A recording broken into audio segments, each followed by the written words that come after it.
as a singer, when you look at a guy like Rob Halford, and you obviously you came up in the 80s. What kind, Rob's in his 70s. It's crazy to think he's that old, but what kind of impact did a guy like that, Rob Halford, guys like Dio and Bruce Dickinson, what impact did they have, any influence on you, and what impact for you on the metal scene? I mean, what was it like coming up in that era with those guys in their prime back then? They did not influence me at all. Come on, I mean, new wave of British heavy metal. How can you not be influenced by Ronnie James Dio, Bruce Dickinson, Right. Jeff Tate, Rob Halford, Hmm. as a singer?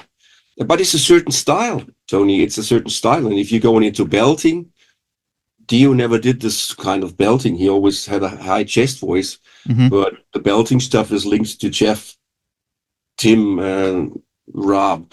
It's the high register which is belted with a lot of pressure. Hmm. And that's the reason why this certain technique really is getting on you when you get older, and you have to really work with it. And that's why, in my opinion, Rob still does an amazing job. He came back out of a phase where it didn't work so well for him, and now it's just a miracle that this guy does what he does. I mean, I watched a show 2 weeks ago in Stuttgart, and was just, my goodness, how can you still do that? That's great, really. I raised my non-existent hat, really. And I think the last Priest album was actually very good. I think his Yeah, performance in the studio absolutely. was fantastic. Yeah. So that could be you, man. When you're in your 70s, man, I could see you still going out there and Hopefully, never say never. I don't know. Knock on wood that it will stay that way. Because to be honest, I feel change, and you really have to work on it. yeah, yeah. Well, I think you could stick around for a little while. As Willie Nelson said, if you slow down, you go down, right? So True, you're true. not slowing down at any point, and No. so that we have that there. I want to also talk about another thing that you've preached about, not preached about, but you've talked about, and I see this on your social media posts, and it's something that I think is very good, which is not as much music related, but you always post about. We live in a very negative world, right? A very conflicted world, but you always post about being positive and actually waking up and doing something positive in life. And I think that that's a message that a lot of people really they don't really say that all too much. And but I've seen a lot of those posts. And what's inspired you to continue to do that, on your actual social media page, your personal one, actually? That's the engine in the end, to the motor which keeps you going. Hmm. The last rope you want to grab to survive. If there's no positivity anymore, you have no chance. I mean, it's a fucking stupid world right now, crazy world. What's going on? Yeah. If you say, well, I quit anyway because the world is crazy, is also not a good way to live. And Right. I always want to look to the future and not to the past. I mean, or we're living in the right now, and we're looking ahead into the future. Of course, you remember the past, but I'm always remembering good things. So I like to remember good things, right?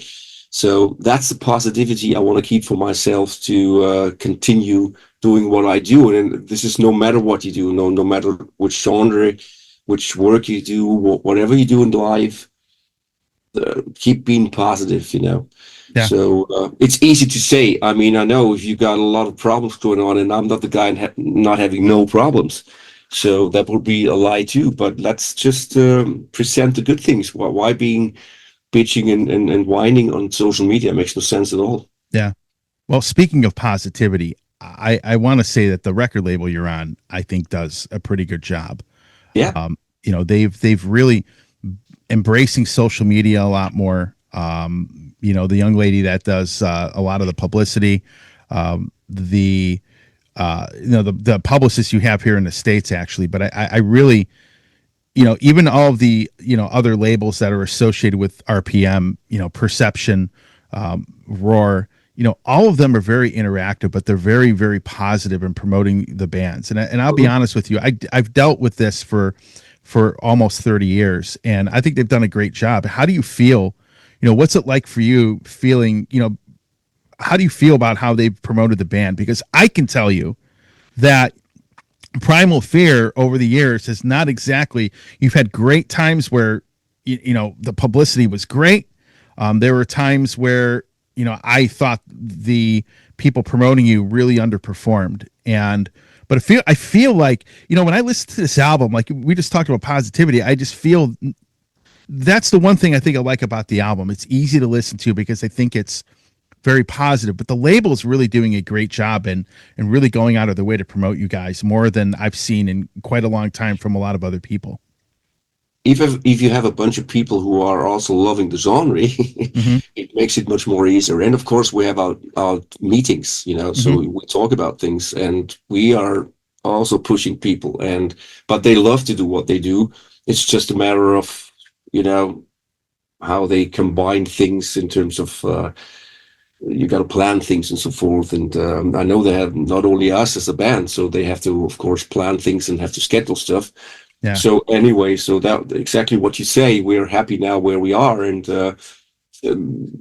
people from the company are our friends as well, and this helps a lot. I mean, in the past we had some people more far away. That's why we always love to have people which are very close, living close, where you can go, where you can drive for a meeting. It's not always done with a Zoom meeting or Skype meeting in the past. It's all you have to meet in person. It's a total different thing to talk about things eye to eye and not camera to loudspeaker. Correct. Yeah. And that's what we still do. And they learn from us because we're old farts. And we learn from them. So it's give and take in the end. Well, you have some of the old staff from Nuclear Blast when you started. I mean, Matt worked for them, but you also have some people there that working at the European portion of the label that were with Nuclear Blast when you guys first started. So you have those long relationships there. I just think that a lot of what's going on with the record label, in general, with a lot of the bands, and I know a lot of bands I've known for years are on that label now, and I just feel this very positive push that hasn't happened for you guys all the time.